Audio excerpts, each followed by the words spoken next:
नमस्कार, मैं Lokesh Kumar Meena, assistant professor राजनीति विज्ञान, राजकीय महाविद्यालय सागवाड़ा, डूंगरपुर। दोस्तों, इससे पहले वाले वीडियो में हमने अंतर्राष्ट्रीय राजनीति के बारे में जाना था कि अंतर्राष्ट्रीय राजनीति का अर्थ, परिभाषा, क्षेत्र, प्रकृति, विषय वस्तु क्या है इत्यादि के बारे में। आज इसी कड़ी में आज के वीडियो में हम अंतर्राष्ट्रीय राजनीति के जो प्रमुख सिद्धांत हैं, अवधारणाएं हैं, उन्हीं में से एक राष्ट्रहित के बारे में चर्चा करेंगे कि राष्ट्रहित होते क्या है। अंतर्राष्ट्रीय राजनीति की एक प्रमुख अवधारणा के तौर पर राष्ट्रहित को जाना जाता है। जिस प्रकार प्रत्येक व्यक्ति के व्यक्तिगत हित होते हैं जिसकी पूर्ति वह किसी भी तरीके से करना चाहता है, उसी प्रकार प्रत्येक राष्ट्र के राष्ट्रीय हित होते हैं जो बहुत महत्वपूर्ण होते हैं उस राष्ट्र के लिए, और राष्ट्र उन हितों को जैसे तैसे किसी भी तरीके से उनकी पूर्ति वो करना चाहता है।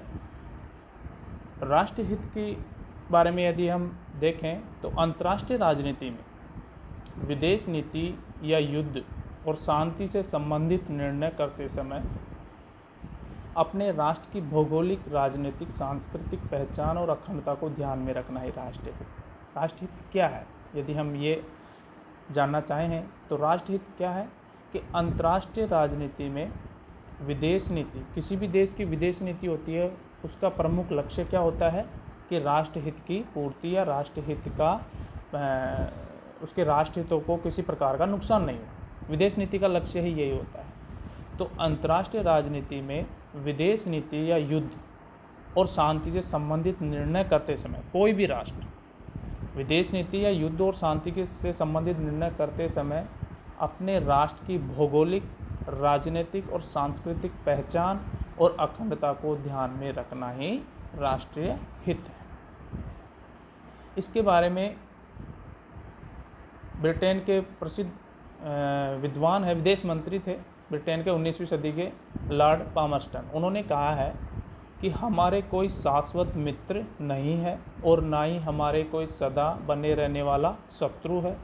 केवल हमारे हित ही क्या है, शाश्वत है, और उन हितों का अनुसरण, संवर्धन करना ही हमारा क्या है, कर्तव्य है। ये लॉर्ड पामर्स्टन ने राष्ट्रीय हितों के बारे में बताया है। एक और विद्वान है वी डायक, उन्होंने राष्ट्रीय हित के बारे में क्या कहा है, देखिए। राष्ट्रीय हित प्रभुत्व संपन्न राज्यों की वह इच्छा है जिसे वह पारस्परिक संबंधों में प्राप्त करना और सुरक्षित रखना चाहते हैं। यानी प्रभुत्व संपन्न जो राज्य होते हैं उनकी वह इच्छा है जिसको वह अन्य राज्यों के साथ जो पारस्परिक संबंध होते हैं उनमें प्राप्त करना चाहता है और सुरक्षित रखना चाहता है। ये परिभाषा वी डायक ने बताई है।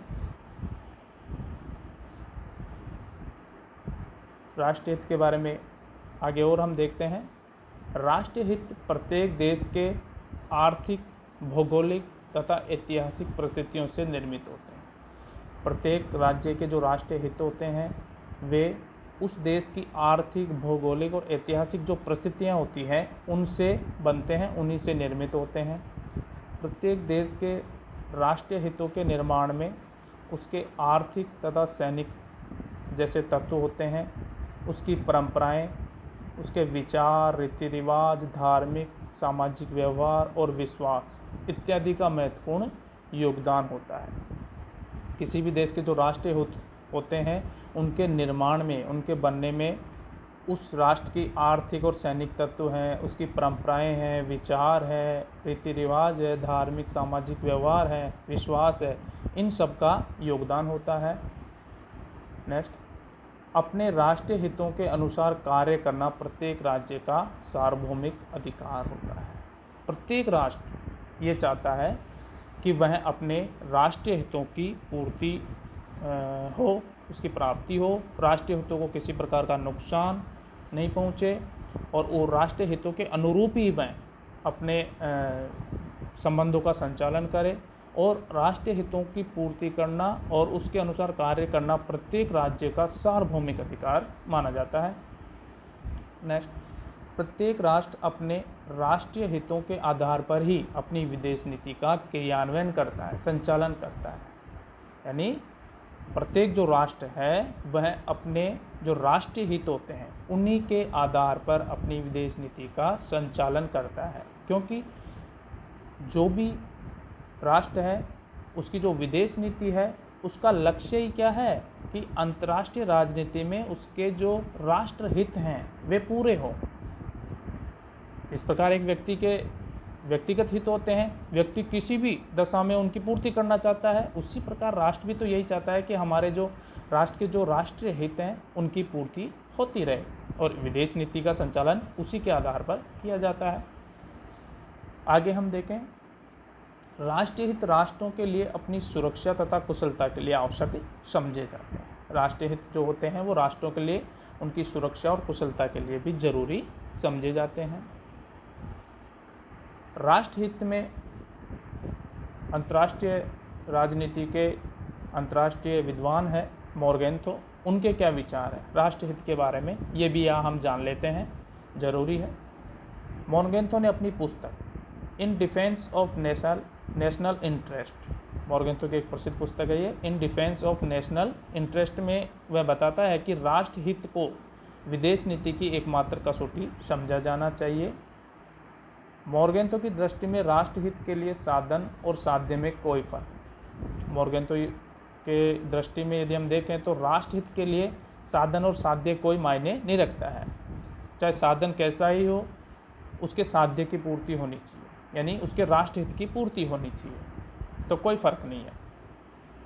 मोरगेंथो ने राष्ट्रीय हित के साध्य के लिए निम्नलिखित साधन बताए, यानी राष्ट्रहित की प्राप्ति के लिए मोरगेंथो ने ये साधन बताए हैं। पहला, युद्ध या किसी और प्रकार का बल प्रयोग। राष्ट्रहित की पूर्ति के लिए पहला साधन मोरगेंथो ये बताता है कि राष्ट्र को या तो युद्ध के द्वारा हो या किसी और प्रकार से बल प्रयोग के द्वारा हो अपने राष्ट्रहित की पूर्ति करनी चाहिए। दूसरा, शक्ति संतुलन करके भी राष्ट्रहित की पूर्ति की जा सकती है। तीसरा, राजनयिक क्रियाकलाप, डिप्लोमेटिक तरीके से भी राष्ट्रीय हितों की पूर्ति की जा सकती है। तो मोरगेंथो ने राष्ट्रहित के बारे में ये बात बताई है। नेक्स्ट हम देखते हैं राष्ट्रहित के तत्व। राष्ट्रहित जो होते हैं उनके तत्व। पहला, मनोबल। राष्ट्रहित के लिए मनोबल बहुत ज़रूरी है। किसी भी राष्ट्र के लिए राष्ट्रहितों की पूर्ति के लिए सबसे पहली चीज़ जो आती है वो है मनोबल। यदि कोई राष्ट्र शक्तिशाली है लेकिन उसका मनोबल कमज़ोर है तो वह अपने राष्ट्रहितों की भी पूर्ति नहीं कर पाएगा, और यदि निर्बल राष्ट्र है लेकिन उसका मनोबल मजबूत है तो वह अपने राष्ट्रहितों की पूर्ति आसानी से कर लेगा या करना चाहेगा। दूसरा राष्ट्रहित का जो तत्व है वह है नेतृत्व। किसी भी देश का या किसी भी राष्ट्र का नेतृत्व या लीडरशिप यदि अच्छा है, बहुत बढ़िया है, तो उसके राष्ट्रहितों को वह आसानी से प्राप्त कर लेगा या उनकी रक्षा कर पाएगा।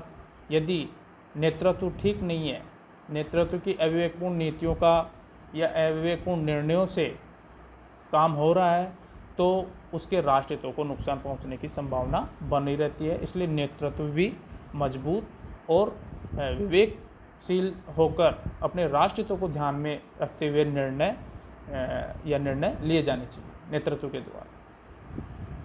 तीसरा है शक्ति। जैसा कि पहले वाले वीडियो में हमने बताया था कि अंतर्राष्ट्रीय राजनीति में राष्ट्रहित लक्ष्य है, शक्ति क्या है, साधन है, और विवाद क्या है, प्रकृति है।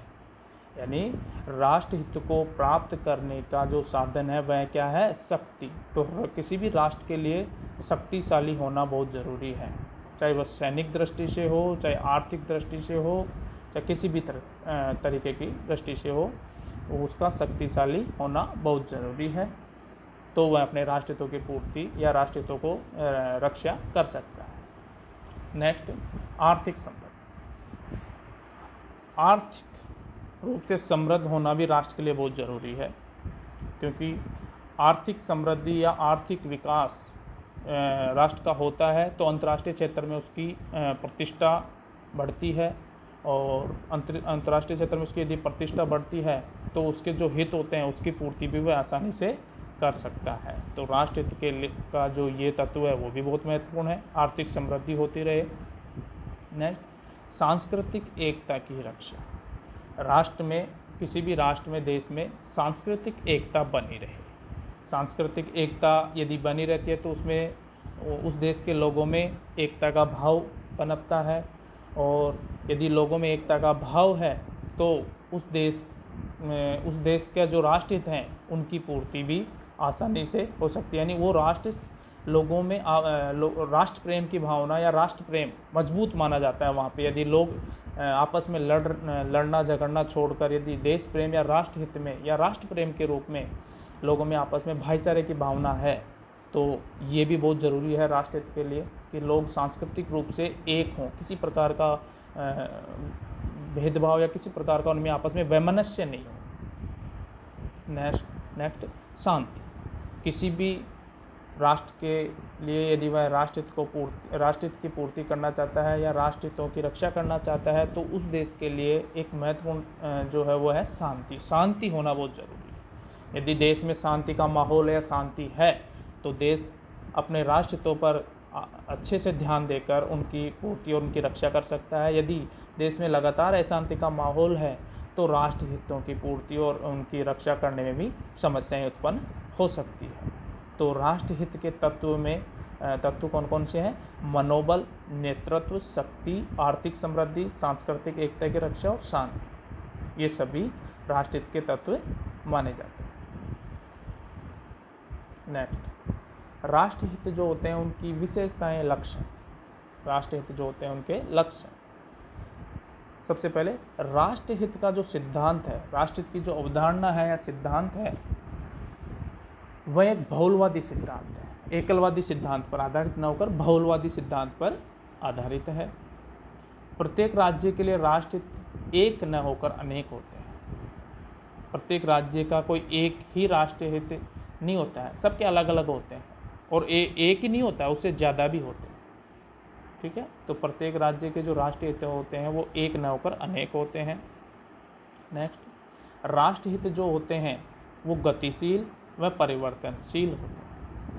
राष्ट्रहित जो होते हैं वो गतिशील होते हैं और परिवर्तनीय होते हैं, यानी बदलते रहते हैं, बढ़ते रहते हैं, जो समय और परिस्थिति के अनुसार बदलते हैं। ठीक है।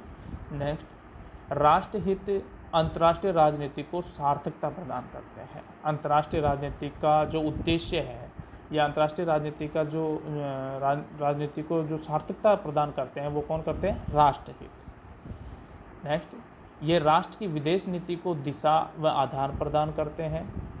राष्ट्रहित जो होते हैं किसी भी राष्ट्र की जो विदेश नीति है उसको दिशा व आधार प्रदान करते हैं और राजनय की सफलता का आधार भी होते हैं।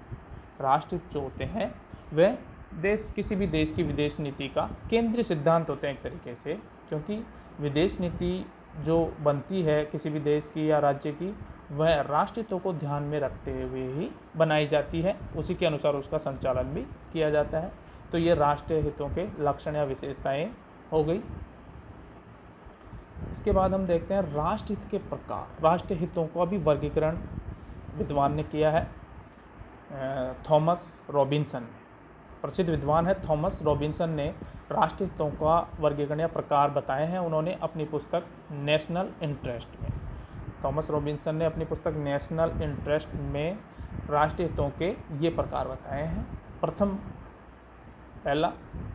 कोटि के हित। राष्ट्रीय हितों में प्रथम कोटि के हित जैसे देश की सुरक्षा, एकता, अखंडता की रक्षा। प्राथमिक हित जिनको हम मान सकते हैं, प्राथमिक हित जो थॉमस रॉबिन्सन ने अपनी पुस्तक नेशनल इंटरेस्ट में बताए हैं, प्राथमिक हित या प्रथम कोटि के हित जैसे देश की सुरक्षा, अखंडता, एकता की रक्षा करना, उसकी भौगोलिक सीमाओं की रक्षा करना, ये प्राथमिक है। किसी भी राष्ट्र का प्राथमिक हित यही है कि वह देश अपनी भौगोलिक सीमाओं की रक्षा करे, उसकी सुरक्षा करे, उसकी एकता, अखंडता की रक्षा करे। यदि उसमें आँच आती है तो वो तुरंत उसका प्रत्युत्तर देने के लिए तैयार रहता है। तो प्रथम कोटि के हित ये हैं। दूसरा गौण हित, सेकंड नंबर पे गौण हित, जैसे विदेशों में अपने जो प्रवासी नागरिक हैं, किसी भी राष्ट्र के, किसी भी देश के दूसरे देश में जो नागरिक किसी भी उद्देश्य से गए हुए हैं, जिनको प्रवासी नागरिक हम कहते हैं प्रवासी नागरिक की रक्षा या उनकी सुरक्षा करना उसका सेकंड या गौण हित है, दूसरा। तीसरा स्थायी हित, जो किसी भी राष्ट्र के लिए होते हैं स्थायी हित, हमेशा स्थायी से रहते हैं वो, जैसे शांतिपूर्ण विकास करना, ठीक है। चौथा सामान्य हित, जो सामान्य है, जो अनेक देशों के एक से होते हैं, विभिन्न देशों में एक जैसे हो सकते हैं। सामान्य हित जैसे विश्व शांति, प्रत्येक राष्ट्र ये चाहता है विश्व शांति बनी रहे, विश्व शांति, तो ये सभी का सामान्य हित हो गया। नेक्स्ट विशिष्ट हित, जो राष्ट्र विशेष के होते हैं। विशिष्ट मतलब जो स्पेशल है, किसी राष्ट्र विशेष के विशेष हैं, ठीक है, विशेष स्पेशल होते हैं, ठीक है, ये विशिष्ट हित हैं। तो इस प्रकार थॉमस रॉबिन्सन ने अपनी पुस्तक नेशनल इंटरेस्ट में राष्ट्र हितों के ये प्रकार बताए हैं। प्राथमिक हित यानी प्रथम कोटि के हित, जैसे देश की सुरक्षा, अखंडता, एकता की रक्षा करना। गौण हित, जैसे विदेशों में अपने प्रवासी नागरिकों की सुरक्षा करना। स्थायी हित, जैसे शांतिपूर्ण विकास करना। सामान्य हित, जो विभिन्न देशों के एक जैसे होते हैं, जैसे विश्व शांति, अंतर्राष्ट्रीय शांति। और विशिष्ट हित, जो विशेष होते हैं किसी भी राष्ट्र के। तो ये प्रकार है। इसके बाद राष्ट्रहित की अभिवृद्धि के साधन। राष्ट्र हितों की अभिवृद्धि के साधन कौन कौन से हैं? पामर और पार्किंस नामक विद्वान ने अंतर्राष्ट्रीय राजनीति में राष्ट्रीय हित के अभिवृद्धि के निम्नलिखित साधन बताए हैं। पहला, कूटनीति, राजनयन, डिप्लोमेटिक तरीके से, या डिप्लोमेसी अच्छी होनी चाहिए। डिप्लोमेसी, कूटनीति कैसी होनी चाहिए? यदि किसी राष्ट्र की कूटनीति अच्छी है तो वह राष्ट्र हितों में वृद्धि कर सकता है। सेकंड, प्रचार एवं राजनीतिक युद्ध, इसके माध्यम से भी राष्ट्रीय हितों की अभिवृद्धि की जा सकती है। आर्थिक साधनों के द्वारा भी राजनीतिक हितों की अभिवृद्धि की जा सकती है। साम्राज्यवाद और उपनिवेशवाद, जो पहले देखने को मिलते थे, आजकल तो फिर भी देखने को नहीं मिलते हैं। साम्राज्यवाद और उपनिवेशवाद के माध्यम से भी राष्ट्रीय हितों की अभिवृद्धि होती है। और अंतिम है पांचवा, युद्ध के द्वारा भी राष्ट्रीय हितों की अभिवृद्धि की जा सकती है। तो ये पामर पार्किंसन ने अंतर्राष्ट्रीय राजनीति में राष्ट्रीय हितों की अभिवृद्धि के ये साधन बताए हैं कि इनके माध्यम से कोई भी राष्ट्र अपने राष्ट्रीय हितों की अभिवृद्धि कर सकता है। तो आज के वीडियो में इतना ही। नेक्स्ट वीडियो में हम किसी और प्रमुख अवधारणा के बारे में जानेंगे। धन्यवाद।